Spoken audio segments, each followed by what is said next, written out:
Ma main droite me fait un mal de chien ce matin. Et pour être honnête, je l'ai complètement mérité. Hier soir, j'avais bu. Beaucoup trop bu. Et à un moment dans la soirée, j'ai eu ce qui m'a semblé être une idée de génie absolu.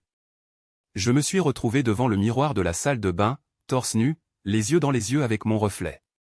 Et là, quelque chose a basculé dans ma tête. J'ai décidé que ce type en face de moi méritait une leçon. Style Rocky Balboa. Musique dans la tête, point levé, tout le cinéma. Je dansais sur place, je me regardais avec un sérieux absolu, convaincu d'être inarrêtable. Et puis j'ai frappé. Fort. Trop fort. Le miroir n'a pas survécu. Moi non plus, vraiment. Le bruit a réveillé mes parents. Ce qui a suivi, je préfère ne pas trop y repenser. Le regard de ma mère, le silence de mon père, ce silence qui dit tout sans rien dire. Et moi là, torse nu, la main en sang, les pieds dans les éclats de verre, incapable d'expliquer quoi que ce soit. Ce matin, ma main est bandée, mon miroir est en 1000 morceaux, et mon amour-propre, lui, n'a toujours pas repris connaissance. Est-ce que c'est la chose la plus stupide que t'as jamais faite sous l'influence de l'alcool? J'avais prévenu. C'est ça qui me rend folle. J'avais clairement dit à mes parents, mon téléphone sera éteint pendant 4 heures. Pas de panique, tout va bien, je vous rappelle après. Simple. Logique. Adulte. J'avais même envoyé un message pour être sûr qu'ils avaient bien compris. Ils avaient répondu OK. Alors j'ai soufflé, j'ai posé mon téléphone, et je me suis concentré sur ce que j'avais à faire. 4 heures plus tard, je rallume. Et là, je reste figé sur mon écran. 12 appels manqués. En 4h30. 12. Mais ce n'est pas tout. Mon propriétaire frappe à ma porte pour me dire, l'air grave, que mes parents l'ont contacté pour me retrouver. Il m'a regardé dans les yeux et m'a dit que je devrais avoir honte de délaisser ma famille comme ça. J'avais envie de disparaître sous le sol. Et ensuite j'ai vu les messages de mon meilleur ami. Réveillé en pleine nuit par leur appel paniqué. Parce qu'il n'arrivait pas à me joindre. Il pensait que j'étais morte. Moi. En 4h30. Parce que j'avais éteint mon téléphone. Ce jour-là, j'ai compris que pour certains parents, prévenir ne change strictement rien. Et toi, t'as déjà vécu ça avec les tiens? J'ai cru que j'avais trouvé la solution parfaite. Mon chat est un goinfre absolu. Genre, il inhale ses croquettes en 10 secondes et il te regarde ensuite comme si tu l'avais privé de nourriture depuis une semaine. Alors j'ai investi dans un distributeur anti-glouton. Un truc qui délivre les croquettes une par une, qui bouge quand il le pousse, pour le forcer à travailler, à se déplacer, à réfléchir.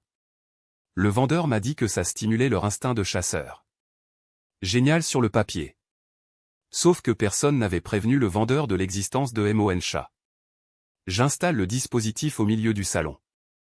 40 mètres carrés, presque vide, quelques meubles. Je me dis, il va galérer, il va se fatiguer, il va manger lentement. Je m'installe sur le canapé, tranquille, fier de moi. 5 minutes. 5 petites minutes. Et là j'entends un bruit. Poc. Poc. Poc. Je me lève.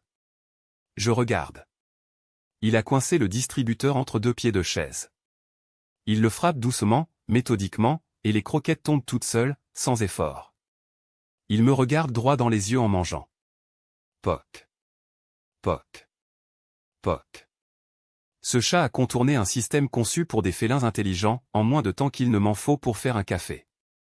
Alors dites-moi, c'est lui le génie, ou c'est moi la naïve? La maîtresse m'attendait à la sortie. Et son regard, ce regard-là, je savais que c'était pas bon signe. Je vais chercher ma petite sœur Valentine, 4 ans, la bouille d'un ange. Et là, la maîtresse s'approche, voix basse, ton grave. Elle me dit, votre sœur a frappé un camarade aujourd'hui. Je sens mon estomac se retourner.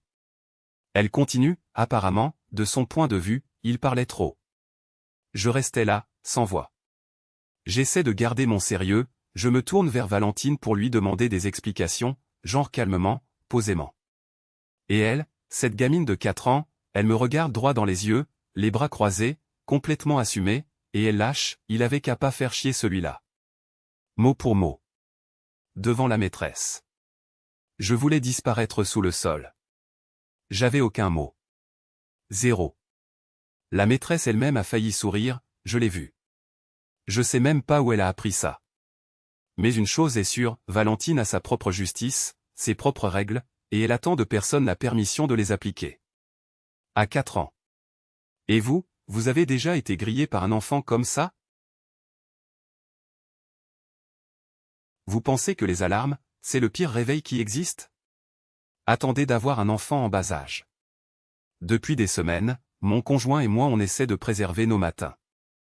C'est quelques minutes précieuses avant que le chaos commence. On avait tout planifié.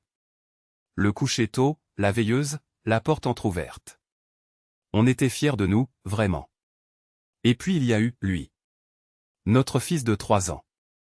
Parce que lui, il s'en fiche royalement de nos stratégies parentales. Chaque matin, à 6 heures pile, comme une horloge suisse déréglée, ça commence. Pas de pleurs. Pas de cris. Non, non. Quelque chose de bien pire. Une petite voix fluette, douce, totalement fière d'elle, qui résonne dans tout l'appartement. Et ce matin-là, comme tous les autres, j'ai ouvert un œil dans le noir complet, j'ai regardé le plafond, j'ai senti mon conjoint se figer à côté de moi. On espérait, bêtement, que ça n'arriverait pas. Et puis on a entendu. Haut et fort. Crystal clear. J'ai fini de faire caca. Debout. 6 heures. Tous les matins. Sans exception. Dites-moi que je suis pas le seul parent à vivre ça.